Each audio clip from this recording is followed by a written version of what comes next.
बाजारपेठेचा अभ्यास करून पिकाचं नियोजन केल्यास ऊसापेक्षा भाजीपाल्याच्या पिकातनं चांगला नफा मिळू शकतो।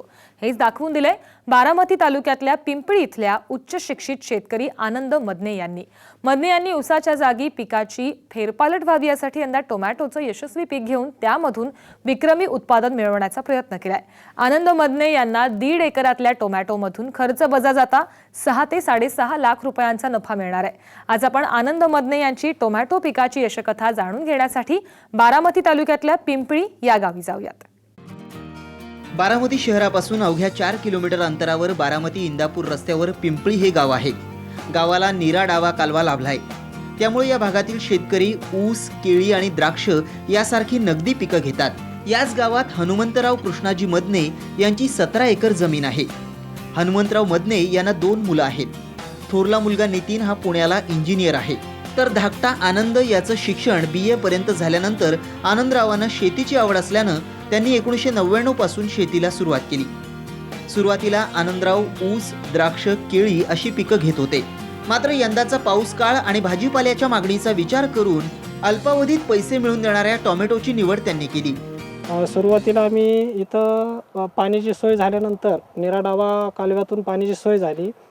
ती सोय झाल्यानंतर आम्ही एक शेततळं म्हणून बांधलं। ते शेततळं आपण साधारण 60 ते 65 लाख लिटरचं आहे। त्यानंतर इथं ऊसाची शेती चालू केली।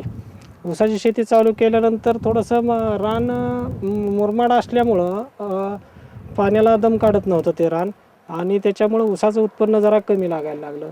त्यानंतर आम्ही द्राक्ष लावली, ती वाईन व्हरायटी लावली।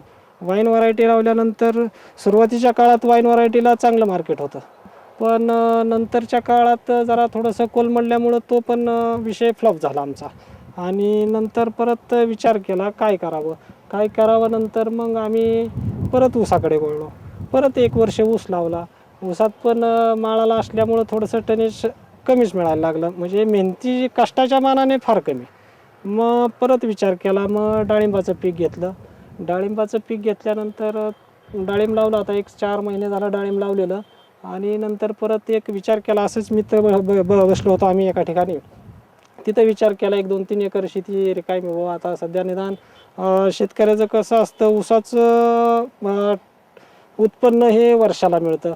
मग वर्षभर आपलं व्यवस्थित भागायला मजुरी ही भागवण्यासाठी की आपण काहीतरी तरकारी केलं पाहिजे, असं ठरवलं की आपण एक 1.5 एकर टोमॅटो लावू। आनंद मदने यांच्याकडे सिंचनासाठी 2 विहिरी असून पाणी साठवणूक करण्यासाठी त्यांनी शेतात शेततळं देखील केलंय। पाण्याचं आवर्तन सुरू झाल्यानंतर शेततळं भरून ठेवलं जातं। शेती पंपाद्वारे ठिबकच्या सहाय्यानं पिकांना पाणी दिलं जातं।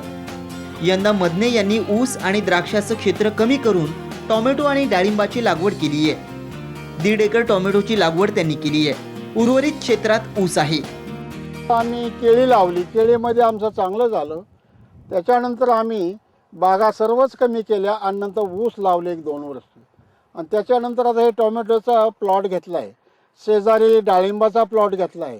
त्यात कसं होतं ते बघायचं। पूर्वी आमच्याकडनं जास्त उत्पन्न होत नव्हतं, आता हा शेती करायला लागल्यापासून भरपूर उत्पन्न निघायला लागलं।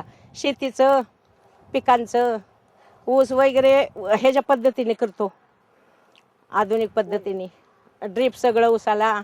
3 वर्ष आधी मका होती, ती मी लावली स्वतः। भुईमुग लावला होता, परत कोथिंबीर, भेंडी वगैरे अशी घरगुती आपल्या लागणाऱ्या भाज्या ते लावल्या स्वतः हाताने, एका बाईला मदत वगैरे घेऊन। मदने यांच्या टोमॅटोला सध्या 25 ते 30 रुपये किलोचा बाजारभाव मिळतोय। त्याची विक्री मदने सोलापूर, पुणे आणि बारामतीला करतायत। आतापर्यंत 300 कॅरेट माल विक्रीला गेलाय। त्यामधून मदने यांना 1,56,000 रुपये मिळालेत। आणखीन 45 टनापर्यंत माल निघण्याची अपेक्षा मदने यांना आहे। त्यानुसार मदने यांना 7 ते 8 लाख रुपये मिळण्याची अपेक्षा आहे। टोमॅटोच्या 1.5 एकराला 1,80,000 रुपयांचा खर्च आलाय। मिळालेल्या उत्पादनातून खर्च वजा झाल्यास 6 ते 6.5 लाख रुपये त्यांना मिळतील। आज मितीला माझा बहार चालू झालेला आहे। साधारण 7-8 तोडे झालेले आहेत सध्या। तर 7-8 तोड्यामध्ये मला चांगला मार्केट मिळाला। साधारण 600 रुपये ते 1100 रुपयेपर्यंतचा एका कॅरेटला दर मिळाला मला। आणि आत्तापर्यंत माझा ह्या टोमॅटोच्या 1.5 एकरासाठी 1,80,000 रुपये खर्च टोटल झालेला आहे। त्याच्यासाठी बांबू असतील, तार असेल, ड्रीप असेल, सुतळे असेल, लेबर चार्ज असेल त्यामध्ये, आणि हा सगळा निव्वळ खर्च झाला. आतापर्यंत मला एक 7-8 तोड्यात 1,60,000च्या आसपास मिळालेले आहेत. आणि इथून पुढच्या काळात साधारण माझा प्लॉट 1.5 ते 2 महिने चालेल. त्या उद्देशाने आम्ही पण त्याला रोजचा स्प्रे चालू आहे, रोजचं ड्रिंचिंग चालू आहे, ड्रिपनी पाणी चालू आहे, आणि त्या पद्धतीने आम्ही कष्ट पण करतो आहे. आणि माझा एक अंदाज आहे, अजून मला त्या पिकातून कमीत कमी 7 ते 8 लाख रुपये मिळण्याची अपेक्षा आहे. तरकारीची शेती यशस्वी करण्यासाठी मदनेंना त्यांचे मित्र बाळासाहेब यादवांची मोलाची मदत झाल्याचं ते सांगतात. मदने तरकारीची पिकं घेऊ लागल्यानं स्थानिक महिला मजुरांना वर्षभर रोजंदारी उपलब्ध झाली आहे. ज्या भागात हमखास बारमाही सिंचन सुविधा उपलब्ध आहे त्या भागात शेतकरी कित्येक वर्षे ऊसाची शेती करतायत. जमिनीची सुपीकता टिकवून ठेवण्यासाठी ऊसाच्या शेतीत फेरपालट करून वेगळी पिकं घेणंही गरजेचं आहे. मात्र असं होताना दिसत नाही. त्यामुळे दिवसेंदिवस ऊसाचं टनेज घटतंय. शेतीच्या बागायती भागामध्ये गेली अनेक वर्ष ऊसाची शेती केली जाते, त्यामुळं शेतीचा पोत बिघडत चाललाय.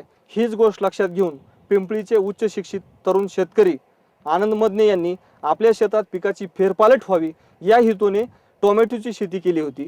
आणि या टोमॅटोच्या शेतीमधून आता त्यांनी विक्रमी उत्पादन घेत इतर शेतकऱ्यांसमोर एक वेगळा आदर्श ठेवलेला आहे. विजय मोरे, साम टीव्ही, बारामती.